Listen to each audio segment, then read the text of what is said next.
आज गीता के अंतिम भाग में गीता के महत्व के बारे में विचार किया गया है, उस पर थोड़ा प्रकाश डाला जाएगा। अंत में महर्षि व्यास गीता में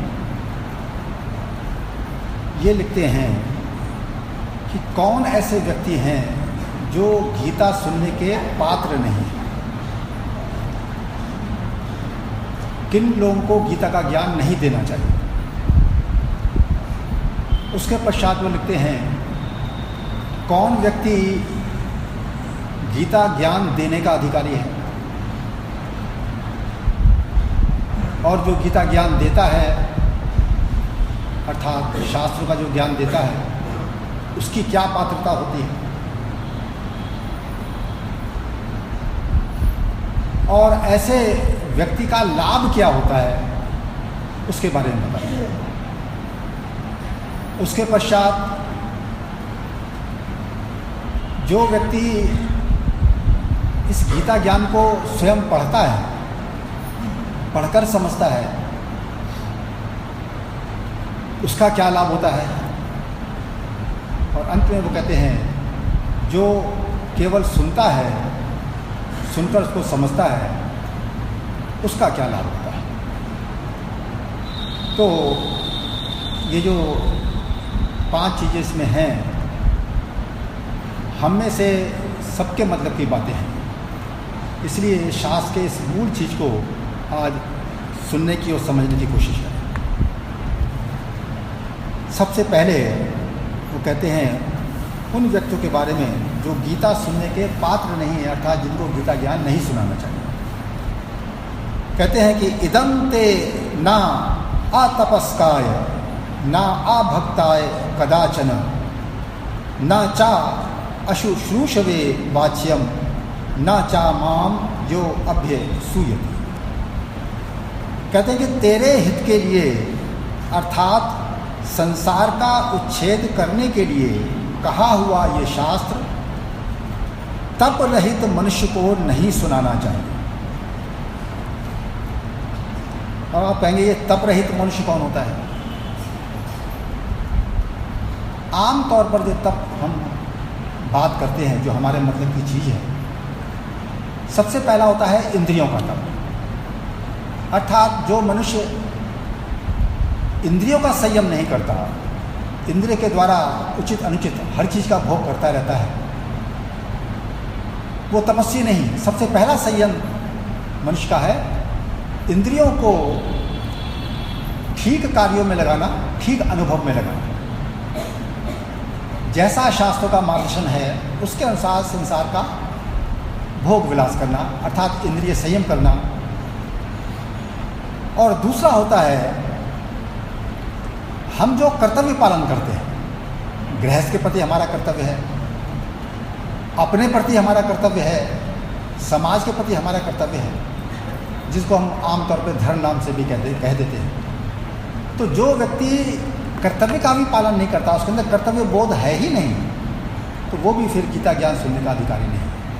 क्योंकि जो कुछ भी हम अपने कर्तव्य का पालन करते हैं उसके लिए हमको कष्ट उठाना पड़ता है, जो कुछ भी हम इंद्रिय संयम करते हैं उसके लिए भी हमको कष्ट उठाना पड़ता है। तो इसी को तप करके कहा जाता है।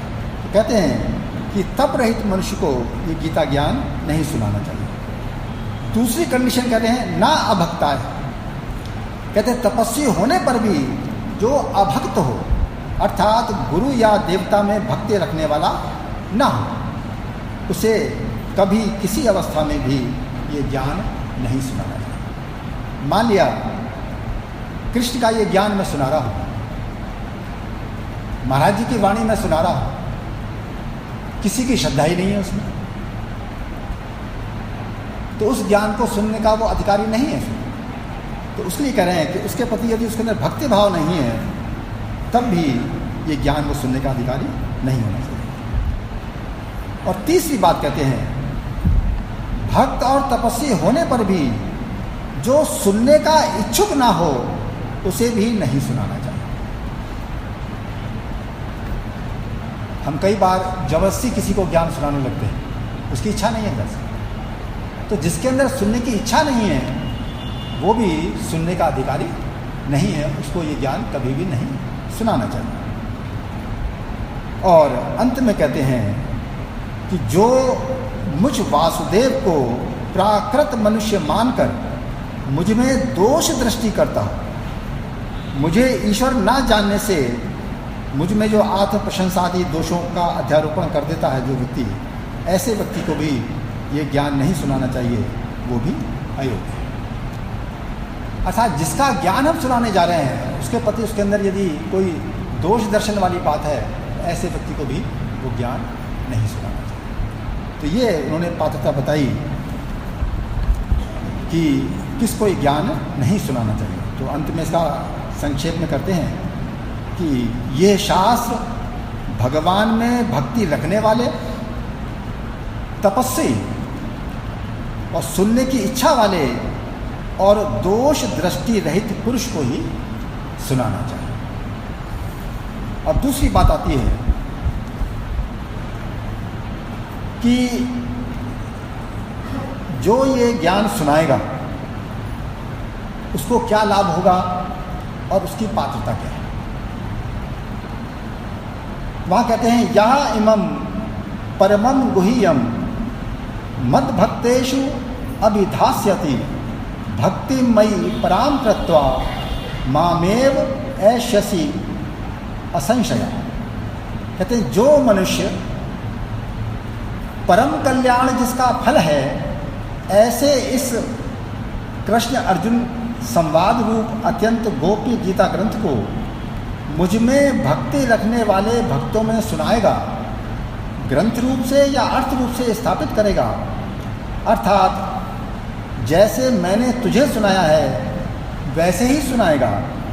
और कहते हैं कैसे सुनाएगा, कहते हैं मुझ में पराभक्ति करके, अर्थात परम गुरु भगवान की मैं ये सेवा करता हूँ ऐसा समझकर जो इसे सुनावेगा उसका यह फल है कि वो मुझे ही प्राप्त हो जाएगा, अर्थात निसंदेह मुक्त हो जाएगा, इसमें संशय नहीं करना चाहिए। मामेव ऐशसि असंशय। अब देखिए कितना बड़ा फल है कि जिसके अंदर ये भाव है कि मैं भगवान की सेवा कर रहा हूं, भगवान की सेवा के रूप में वो इस ज्ञान को दूसरों को सुनाता है जो इसके सुनने के पात्र हैं। और इसकी पात्रता क्या कह रहे हैं वो कहते हैं कि भक्ति मात्रेण केवलेन शास्त्र संप्रदाने पात्रम भवति। अर्थात मनुष्य केवल भगवान की भक्ति से ही शास्त्र प्रदान का पात्र हो जाता है। जो व्यक्ति सही रूप में गुरु के मार्गदर्शन के अनुसार या ऋषियों के मार्गदर्शन के अनुसार ईश्वर प्राप्ति की कोशिश कर रहा है या भक्ति कर रहा है, वो इस शास्त्र को सुनाने का पात्र है। देखिए उसके अंदर भाव क्या होना चाहिए कि मैं परम गुरु भगवान की सेवा कर रहा हूँ, ऐसा समझकर उसको ये ज्ञान दूसरे तक पहुँचाने की कोशिश करना चाहिए। तो ऐसे व्यक्ति का क्या लाभ होता है, वो कहते हैं कि उसका ये फल है कि वो मुझे ही प्राप्त हो जाएगा, अर्थात निसंदेह मुक्त हो जाएगा, इसमें संशय नहीं करना चाहिए। अब बताइए, यही सोच लीजिए, यदि कोई शास्त्र का वक्ता है, उसके अंदर यदि ये अहंकार है कि मैं बड़ा ज्ञानी हूँ, लोग सुनकर मेरी प्रशंसा करें या प्रशंसा करवाने की वो आशा रखे, तो ऐसा व्यक्ति ईश्वर को कैसे प्राप्त कर सकता है? उसका तो अहंकार बढ़ जाएगा। तो निष्काम रूप में प्रभु की भक्ति के लिए, प्रभु की सेवा के लिए वो ये कार्य कर रहा है, ये भाव उसके अंदर निरंतर बना रहना चाहिए, तभी उसको ईश्वर प्राप्ति रूप फल प्राप्त होगा। आगे कह रहे हैं, नाचा तस्मात् मनुष्येषु कश्चिन में प्रियकृतमः भविता न चामे तस्माद अन्यः प्रियतरो भुवि। उस गीता शास्त्र की परंपरा चलाने वाले भक्त से बढ़कर मेरा अधिक प्रिय कार्य करने वाला मनुष्यों में कोई भी नहीं है। ये छोटा मोटा कार्य नहीं है। जिसके अंदर ईश्वर की भक्ति है, जो ईश्वर का भक्त है, वो यदि शास्त्र को दूसरों तक पहुंचाता है तो प्रभु उसके लिए क्या कह रहे हैं, ये बड़ी ध्यान देने योग्य बात है, ये कोई साधारण चीज नहीं है। उस गीता शास्त्र की परंपरा चलाने वाले भक्त से बढ़कर मेरा अधिक प्रिय कार्य करने वाला मनुष्यों में कोई भी नहीं है। अर्थात वह मेरा अतिशय प्रिय करने वाला है। वर्तमान मनुष्यों में उससे बढ़कर प्रियतम कार्य करने वाला और कोई नहीं है, तथा भविष्य में भी इस भूलोक में उससे बढ़कर प्रियतर कोई दूसरा नहीं होगा। प्रियतरो भुवि। तो सोचिए जरा, इस शास्त्र को सुनाने वाले का और इस शास्त्र को सुनने वाले का, दोनों का ही कितना लाभ होता है, ये मनुष्य की कल्पना से बाहर की बात है। इसलिए वेद व्यास ने गीता के अंत में ये बातें लिखी, ताकि इसका क्या महत्व है ये हमारे दिमाग से उतर न जाए। सत्संग को कई बार कुछ लोग बड़े हल्के से लेते हैं, लेकिन सत्संग का मतलब होता है, याद रखिए, शास्त्र वचन को सुनना और समझना।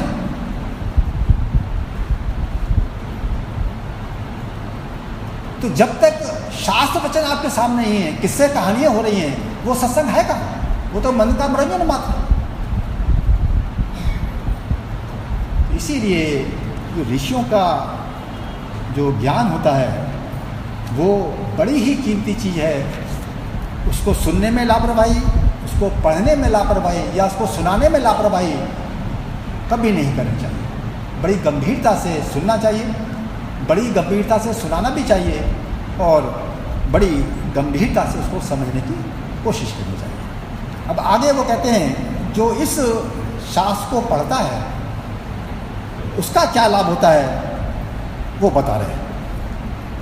अध्येष्यते चा या इमं धर्मेवं संवादम आवयोः ज्ञान यज्ञेन तेन अहम इष्टः श्याम इति मे मति।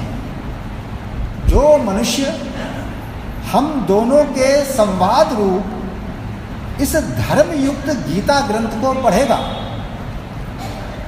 उसके द्वारा ये होगा कि मैं ज्ञान यज्ञ से, 4 प्रकार के यज्ञ होते हैं, विधि यज्ञ, जप यज्ञ, उपांशु यज्ञ और मानस यज्ञ। और मनुस्मृति में मानस यज्ञ को 1000 गुना श्रेष्ठ कहा गया। विधि यज्ञ के जो विधि विधान के साथ जो वैदिक परंपरा थी यज्ञ करने की, कहते हैं उसके मुकाबले में कहते हैं कि 1000 गुना ये जो मानस यज्ञ है वो श्रेष्ठ होता है। तो उसी के लिए कह रहे हैं कि मैं ज्ञान यज्ञ से, अर्थात विधि यज्ञ, जप यज्ञ, उपांशु यज्ञ और मानस यज्ञ, इन 4 यज्ञों में ज्ञान यज्ञ मानस है, इसलिए श्रेष्ठतम है। अतः उस ज्ञान यज्ञ की समानता से गीता शास्त्र के अध्ययन की ये स्तुति करते हैं। तो वो कहते हैं इसका जो फल है वो देवता आदि विषयक ज्ञान यज्ञ के समान होता है। इसका मतलब हुआ उस अध्ययन से मैं ज्ञान यज्ञ द्वारा पूजित होता हूँ, ऐसा मेरा निश्चय। शास्त्रों को जो ध्यान से पढ़ता है, उस पर मनन करता है, तो धीरे धीरे उस जिज्ञासु की बुद्धि हर वक्त ईश्वर के बारे में सोचने में समर्थ हो जाती है। संसार किस प्रकार बंधन रूप है, किस प्रकार ये संसार संकल्प रूप है, और ईश्वर क्या है, संसार के मुकाबले में ईश्वर कितना महत्वपूर्ण है, संसार के अंदर कितनी मुसीबतें हैं, ईश्वर के अंदर कितना आनंद है, हर बात का विश्लेषण उसके दिमाग में घूमता रहता है, पढ़ते हुए भी और पढ़ने के बाद भी। तो इसीलिए धीरे धीरे वो ज्ञान योग में प्रवेश कर जाता है, ज्ञान उसका जीवन का अंग बन जाता है। तो इसीलिए वहाँ कहते हैं कि इस अध्ययन से मैं ज्ञान यज्ञ द्वारा पूजित होता हूँ, ऐसा मेरा निश्चय है। मैं मति, ऐसा मेरा मत है, ऐसा मेरा निश्चय। तो अब बताइए, शास्त्रों के पढ़ने का जो लाभ है वो क्या साधारण लाभ है? जो मूल शास्त्रों को पढ़ता है, मान लिया हमारे सामने समता विलास है, तो हम देखते हैं कि समता विलास को हम सब जानते हैं, अपने बारे में ही जानते हैं। जब समता कैंप लगता है तो हम में से काफ़ी प्रेमियों को, जिन्होंने कैंप किया है, उनको समता विलास वहाँ दी जाती है फ्री में। लेकिन बाद में जब उनसे साल भर बाद रिपोर्ट मांगी जाती है कि आपने क्या पढ़ा, तब ज़्यादातर प्रेमी उसमें से ऐसे ही होते हैं जो समता विलास का स्वाध्याय ना के बराबर करते हैं। तो प्रभु कृपा से शास्त्र हमारे हाथ में आ गया, समझाने वाले भी मौजूद हैं, लेकिन क्योंकि हमको उसका महत्व नहीं पता, हमको चीज़ मिल गई, बस हमने संभाल के उसको रख लिया, उसका उपयोग ही नहीं किया। जिंदगी में शास्त्र का स्वाध्याय करना ये सबसे ज्यादा महत्वपूर्ण कर्म है। शास्त्र का मिलना ही बड़ी कठिन बात है। मान लिया गीता किसी को मिल भी आए, समझ में ही नहीं आएगी। जगतगुरु शंकराचार्य ने इतनी मेहनत कर दी है कि इसका भाष्य जो आप सुन रहे हैं, उन्होंने सरल रूप में संक्षिप्त शब्दों में लिख दिया। ओरिजिनल गीता तो समझ में ही नहीं आई, लेकिन समता विलास वो भी प्रभु कृपा से ही लिखा गया है। वो शास्त्र वर्तमान समय में प्रकट हुआ है, किसी को उसका भाष्य लिखने की जरूरत नहीं है। यदि मेहनत करें तो वैसे ही वो समझ में आ जाएगा, लेकिन उसकी जरूरत ही नहीं समझते। तो इसीलिए महर्षि व्यास ने ये 5 श्लोक गीता के अंत में लिखे, ताकि लोगों को पता तो लगे कि गीता को पढ़ने का, गीता को सुनने का, गीता को सुनाने का लाभ क्या होता है। और अंत में वो लिखते हैं, उन लोगों की बात जो पढ़ते भी नहीं हैं लेकिन सुनकर काम चलाते हैं।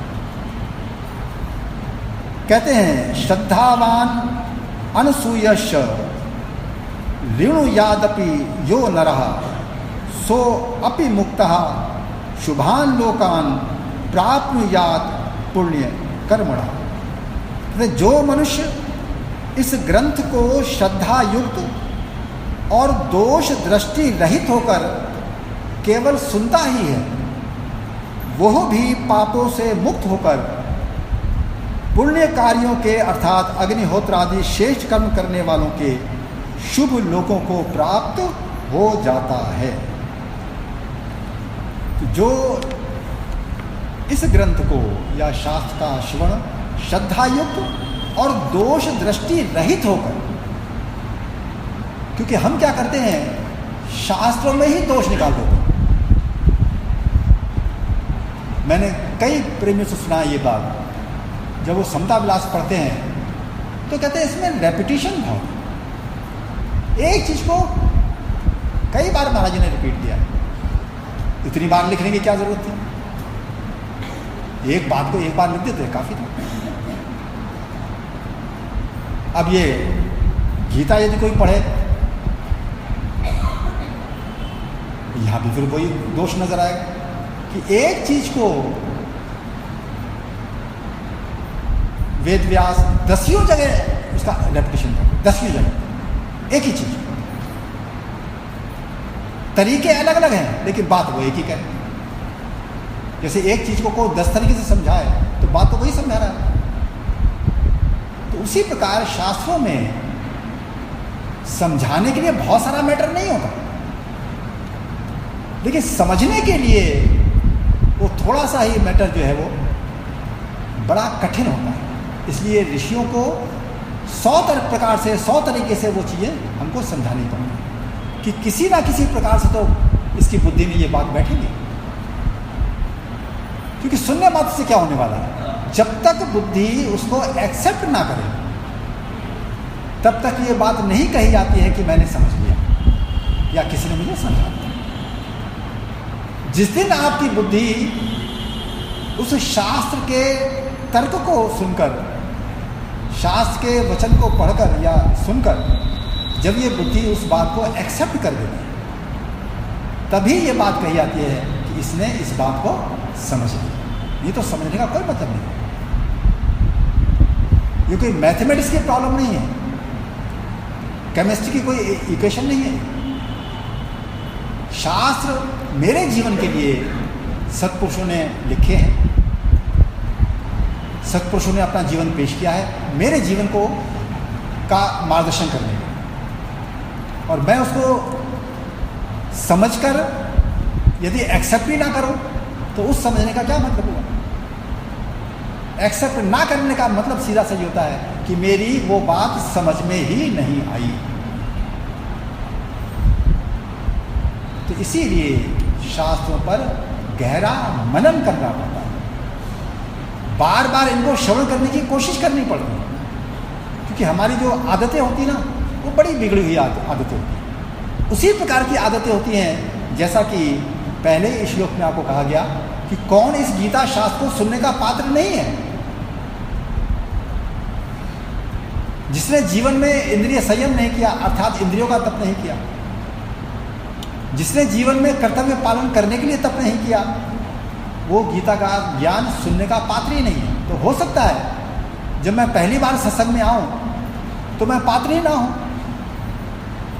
लेकिन जब अच्छे लोगों के बीच में मैं बैठता हूं, सत्संग श्रवण करता हूं, तो धीरे धीरे मेरी संगति बदलती है, मेरी विचारधारा बदलती है, तो मैं कुछ ना कुछ संयम करना शुरू करता हूं, तप करना शुरू करता हूं। तो पता लगा 1-2 साल मेरे निकल गए, तब मैं उस सत्संग सुनने का पात्र बनता हूं। तो उस हालत में मुझको वो चीज़ें फिर समझ में आती हैं, बुद्धि उसको स्वीकार करना शुरू करती है, तब जाके मैं उस पर अमल करने की का साहस जुटा पाता। कल्याण तो मेरा तभी होगा ना जब उस ज्ञान को समझकर मेरी बुद्धि एक्सेप्ट करेगी और फिर उस पर अमल करने को तैयार होगी। कल्याण तो तभी होगा। इसीलिए केवल सुनने से भी काम नहीं बनता, सुनकर समझना चाहिए। लेकिन यदि किसी की बुद्धि तीव्र बिल्कुल भी नहीं है, देखिए उसके अंदर भक्ति भाव बहुत प्रबल है, तो लाभ ऐसे व्यक्ति का भी होता है। रामकृष्ण परमहंस एक उदाहरण सुनाया करते थे। वो कहते थे गौरंग महाप्रभु, इनको हम चैतन्य महाप्रभु भी कहते हैं, वो एक बार दक्षिण भारत का भ्रमण करने निकले, तो एक जगह सत्संग हो रहा था, तो एक व्यक्ति सुना रहा था और बाकी सुन रहे थे। तो चैतन्य महाप्रभु ने देखा कि एक बड़ा ही सीधा सा साधारण सा व्यक्ति वो भी सुन रहा है और सुन भी रहा है और अश्रुपात भी उसका हो रहा है, लेकिन वो तो सत्पुरुष थे, वो तो समझ गया कि इसकी समझ में तो कुछ आ नहीं रहा, ये इस शास्त्र का, गीता शास्त्र का श्रवण तो कर रहा है, लेकिन इसकी समझ में तो कुछ आ नहीं रहा, फिर इसके आंसू क्यों निकल रहे हैं। तो जब सत्संग खत्म हुआ तो उन्होंने उससे पूछा, भाई ये जो ज्ञान दिया जा रहा है ये क्या तुम्हारी समझ में आ रहा है? बोले मेरी समझ में तो नहीं आ रहा। तो बोले फिर तुम रो क्यों रहे हो? तो मैं तो बोले इसी वास्ते रो रहा हूँ कि ये सुनते सुनते मैं देख रहा हूँ कि अर्जुन का रथ खड़ा हुआ है और भगवान कृष्ण अर्जुन को उपदेश कर रहे हैं और अर्जुन उनको सुन रहा है। बस ये इसी दृश्य को देख देखकर मैं भाव विभोर हो रहा हूँ, मेरा आशीर्वाद। तो देखिए जो शुद्ध हृदय है वो ऐसे लोग भी होते हैं जिनको सत्संग भी समझ नहीं आती, शास्त्रों का मर्म समझ नहीं आता, लेकिन उनके अंदर भक्ति भाव इतना प्रबल होता है कि वो सत्संग सुनने मात्र से ही प्रभु के ध्यान में खो जाते हैं। तो ऐसे व्यक्ति का लाभ क्यों नहीं होगा भाई? लेकिन ये आम बात नहीं है। तो हम लोगों की मतलब की बात क्या है? वो यही है कि सत्संग जो श्रवण करते हैं उसके अंदर पूर्ण श्रद्धा होनी चाहिए, पूर्ण प्रेम होना चाहिए, और उसको सुनकर समझने की कोशिश करनी चाहिए। और वास्तव में तो समझ में तब आती है जब उसको हम घर जाकर पढ़ने की भी कोशिश करें। सब पढ़े लिखे लोग हैं, तो जो शास्त्र का श्रवण के साथ साथ उसका पठन पाठन भी करता है, उसको जल्दी समझ आती है और उस पर वो मनन भी कर सकता है, गहरा मनन कर सकता है, गहरा विचार कर सकता है। तो गहरा विचार करने के पश्चात उसके अंदर करने का भाव पैदा होता है, वो उस पर अमल करता है और अपने जीवन को सफल करता है। वो ब्रह्म सत्य।